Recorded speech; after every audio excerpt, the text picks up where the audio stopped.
What's up YouTube, Jamie the Kid 00 here, back as promised with a Reaper variant of Prophecy. I know a few people have been asking me to do a Reaper variant for quite a while, and this is for you guys who've been asking. I need to again apologise for my absence.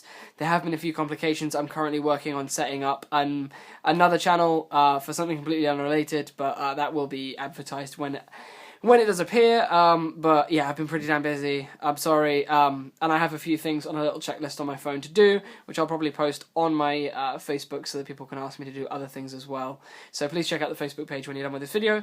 Otherwise, let's get into this deck profile. This is something pretty cool. It's definitely not as consistent, in my opinion, as the Priestess variant that I profiled on my channel earlier on, the video before this. But it's definitely a good laugh, and if you want to play the Reapers, then this is the deck to play the Reapers in. So to start the deck off with, I play 2 Reaper of Prophecy. I feel like 3 is way too many. I kept on dead drawing them when I was playing 3, and you don't want to be drawing these.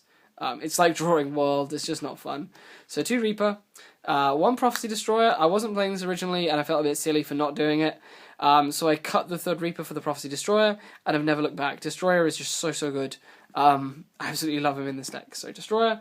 I'm playing 1 World. In my early testing of this list, I did give it a bit of testing on Duel Network.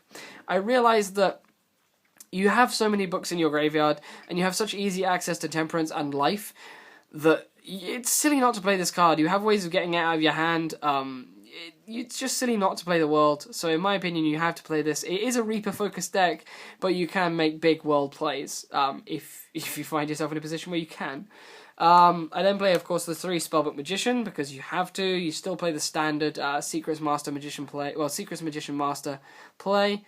So you've got to play those. I'm playing double Temperance, because in the early game, Temperance can get you your Reaper and use both of his effects at any however, when you get the Reaper with this, you can't use its effect to special summon a monster, because you can't use Reaper's effect to special summon a monster, because you cannot special summon a level 5 or another level 5 or higher monster during the turn you activate Temperance's effect. However, I am playing 1 copy of Fool. For those late game Reaper plays, you almost always want to be using Reaper from the graveyard with Life, in my opinion. But the Fool is in here. He is searchable with our Stoic. So those are our options. And of course, the Stoic is really quite nice for searching. And the reason why we have so many cards that want to be in the graveyard, so many spellcasters that want to be in the graveyard, is because we are playing 3 copies of Curry Bandit. This is something that I'm testing, and it's actually been working out really well. Yes, you're not playing very many monsters in this deck, but it's not monsters you want to have in the graveyard. These were originally Lila's. I was testing Lila. And I actually found myself preferring Curry Bandit, because Curry Bandit, in hands where you don't have any kind of get up and go, is able to dig for your things like your Spellbook of Secrets or your towers or whatever you may want to try and dig for. And it can dig for those, and you can leave all the other spellbooks in the graveyard as free fodder for your Fate, your World, your Reaper, things like that. And if you mill World or Reaper, that's even better, because then you automatically have them in graveyard, so you can search out Life and start making plays with them using Life. And I do play 2 copies of Spellbook of Life. So the Curry Bandits put in a lot of work in this deck, and anyone who dislikes these should really test them along with the Reaper lineup. So if you want to mill a lot of cards, Curry Bandit is still one of the best cards to do it. I believe that is 14 monsters. Now onto the spells, which I believe are... I think there's 20 spells. I'm still playing the triple MST. I feel you need to. So it's 3 MST. Triple Spellbook Library of the Crescent. Yes, I appreciate that in a deck where you're going to be trying to put spellbooks in the graveyard really fast, you're going to dislike this card. But it's just as bad as when it's in normal Priestess variants and things like that. You have just as many opportunities to clear your graveyard and make this live, but the main reason you want to play this is so you can get to it as soon as possible at the start of the game, and then later on you can bury this card with things like Fool, or you can mill it out with Curry Bandit and have it as at least a name for your Reaper. So Library of the Crescent is by no means a terribly dead card. I mean, you can Phoenix Wing Blast it away, but you still want to play the Triple Crescent for those first turn bollocks opening plays. I then play Triple Spellbook of Secrets, Double Master, Double Tower, because of course if you're going to be milling, you want to have 2.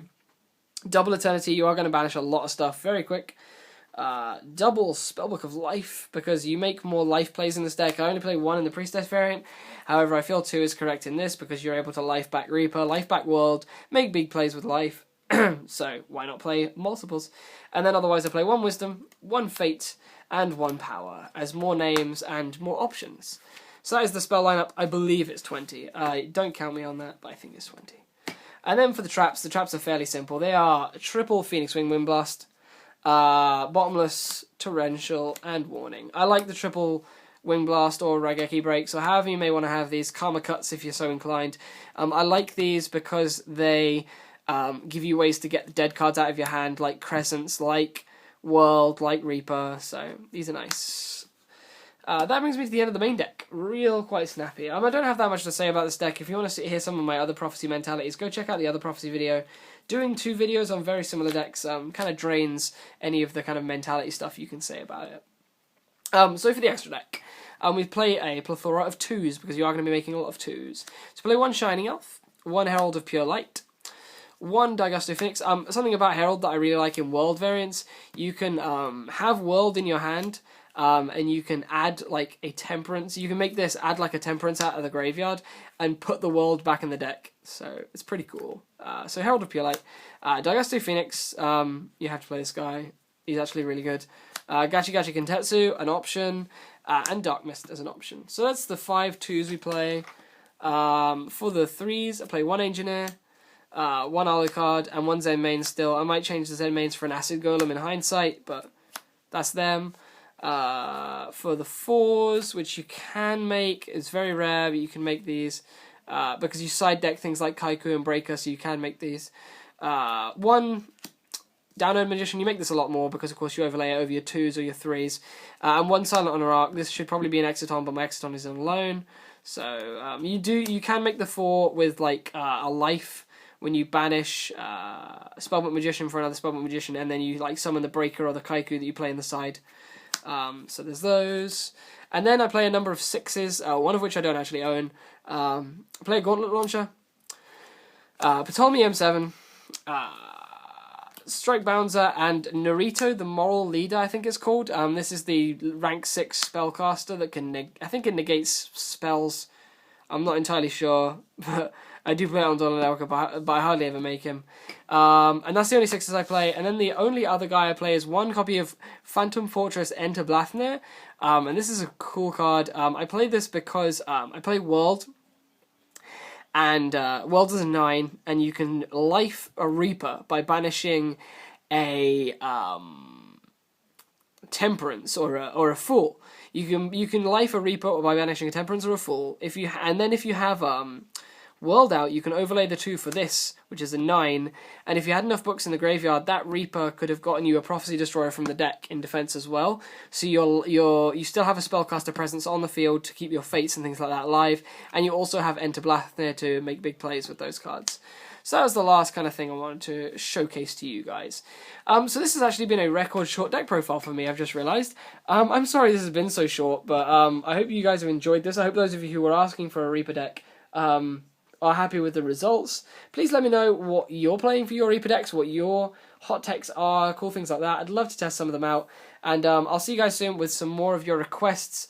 Again, please check out my Facebook page to see some of those requests and add to the list. And yeah, I think that's about everything I wanted to say. Like, comment, and subscribe if you enjoyed or want to give feedback to the video. And I will see you guys next time with some more Yu-Gi-Oh! Related content. This has been Jamie the Kid 00, and I'll see you guys when I see you. Peace out. Bye-bye.